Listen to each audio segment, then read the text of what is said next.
प्रयागराज महाकुंभ के मेला क्षेत्र में रविवार शाम करीब 4:30 बजे आग लग गई। शास्त्री ब्रिज के पास सेक्टर 19 में गीता प्रेस के कैंप में ये आग लगी। गीता प्रेस के 180 कॉटेज आग में जल गए। वहां पे मौजूद अफसरों के मुताबिक गीता प्रेस की रसोई में शाम 4:10 पे छोटे सिलेंडर से चाय बनाते समय सिलेंडर लीक हो गया और आग लग गई। इसके बाद 2 सिलेंडर अचानक वहां ब्लास्ट हो गए। आग बुझाने के लिए फायर ब्रिगेड की 12 गाड़ियां भेजी गई, जिन्होंने आग पे 1 घंटे में यानी शाम के करीब 5 बजे तक काबू पा लिया। मेला CFO यानी chief fire officer Pramod Sharma ने बताया कि आग से करीब 500 लोगों को बचाया गया है। रविवार को उत्तर प्रदेश के मुख्यमंत्री योगी आदित्यनाथ भी महाकुंभ पहुंचे थे, जहां पे वो जायजा ले रहे थे कि महाकुंभ में किस तरह की सुविधा की गई है, किस तरह से वहां पे चीजों को कंट्रोल में किया जा रहा है। लेकिन उसी वक्त आग का धुआं उठता देख पुलिसकर्मी अलर्ट मोड पे आ गए और पता चला कि गीता प्रेस के रसोई में आग लग गई है, जिसके बाद फायर ब्रिगेड सहित तमाम ऐसी टीमें थी जो पहले से ही अलर्ट मोड पे थी। इसका एक कारण यह भी था कि सीएम योगी आदित्यनाथ का वहां पे कार्यक्रम था और पहले से भी कई ऐसी चीजों को ध्यान में रख करके फायर ब्रिगेड, एम्बुलेंस जैसी कई ऐसी सुविधा थी जो वहां पहले से मौजूद थी। जैसे ये धुआं उठा उसके बाद सभी टीमें एक्टिव हो गई और 600 से ज्यादा वहां पे पुलिस फोर्स को तैनात किया गया और 1 घंटे के अंदर आग पे काबू पाया गया। इस दौरान जो वहां पे मौजूद ऑफिसर थे उन्होंने बताया कि जो सबसे बड़ा चैलेंजिंग था, एक तो आग पे काबू पाना, दूसरा भगदड़ की स्थिति को भी नियंत्रण में रखना और तीसरा कि अफवाह न फैले, इसको लेकर के भी लगातार वो मीडिया को बाइट दे रहे थे।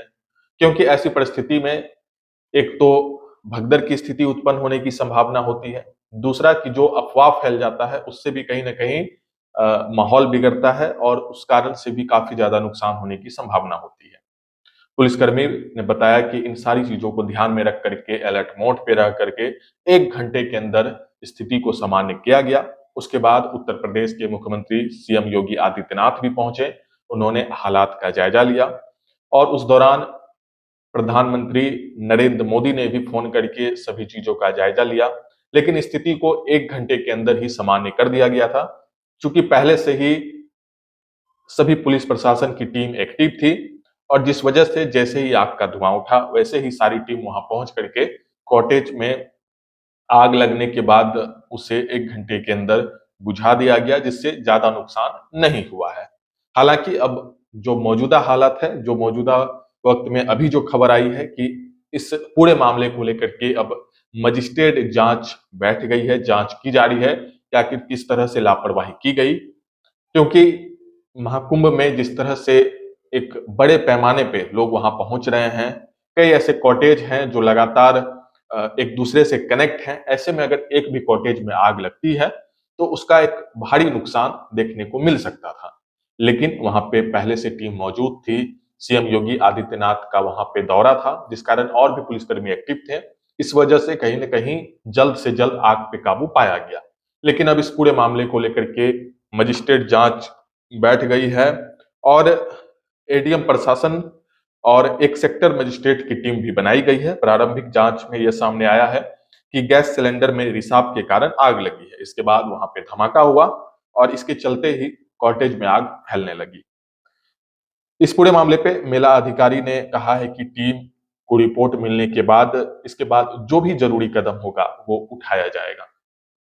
कल शाम के करीब जब ये आग की खबर आई तो महाकुंभ में कहीं न कहीं भगदड़ की स्थिति उत्पन्न जैसे हालात थे, लेकिन पुलिसकर्मी ने बड़े ही आराम से इन सारे अ, माहौल को उन्होंने संभाला और पुलिसकर्मी ने यह भी कहा कि लगातार अफवाह की भी खबर आ रही थी, जिसको लेकर के वो लगातार मीडिया में बाइट दे रहे थे कि सब कुछ नियंत्रण में है, जिसके कारण ही कुछ बड़ा नुकसान होने से बच गया है। अब इस पूरे मामले पे मजिस्ट्रेट जांच शुरू हो गई है, एडीएम की जांच चल रही है। आज महाकुंभ में कई जगह पे जो है पुलिस प्रशासन की टीम कॉटेज में जाकर के चेक कर रही है कि कहीं और भी इस तरह की घटना ना हो। गैस सिलेंडर से लेकर के कई ऐसे ज्वलनशील पदार्थ को लेकर के वहां पे सर्च अभियान भी चलाया जा रहा है। तो अब इस पूरे मामले में देखना होगा कि आगे किस तरह की खबर आती है, क्या रिपोर्ट आता है। फिलहाल अगर आप इस पूरी खबर को हमारे यूट्यूब चैनल पे देख रहे हैं तो चैनल को सब्सक्राइब कर लीजिए। इसके साथ ही हमारे फेसबुक, इंस्टा, ट्विटर आईडी को जरूर फॉलो कर लें। मेरा नाम है शुभम और आप देख रहे हैं बिहार मिरर।